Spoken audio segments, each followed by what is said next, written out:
নরেন্দ্র মোদীর আমন্ত্রণে 2 দিনের রাষ্ট্রীয় সফরে কিছুক্ষণের মধ্যে নয়াদিল্লি যাচ্ছেন প্রধানমন্ত্রী শেখ হাসিনা। 13 দিনের ব্যবধানে প্রধানমন্ত্রীর এটা দ্বিতীয় ভারত সফর।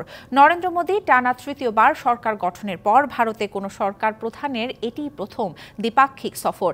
এই সফরে বেশ কিছু চুক্তি এবং সমঝোতা স্মারক সই হতে পারে। এটি সম্ভাব্য বাণিজ্য চুক্তি বিষয়ে আলোচনা হবে বলে আশা করা হচ্ছে।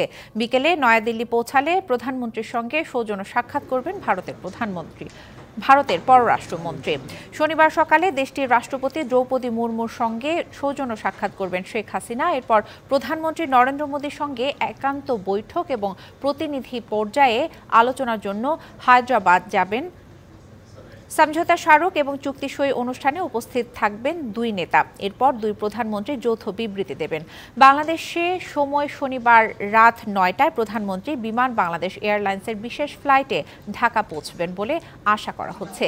এর আগে 9ই জুন নরেন্দ্র মোদী শপথ অনুষ্ঠানে যোগ দিয়েছিলেন শেখ হাসিনা।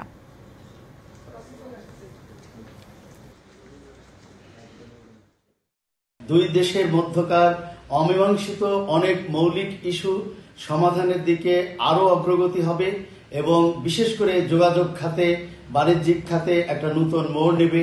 সেখানে তিস্তা নদীর প্রসঙ্গ উঠে আসতে পারে এবং সেই প্রসঙ্গটি যদি বিশেষ আলোচনায় স্থান পায়, সেক্ষেত্রে দুই দেশের মানুষের যে একটা চাহিদা, সেই চাহিদা পূরণে তারা অনেক দূর এগিয়ে যাবেন বলে আমরা প্রত্যাশা করছি।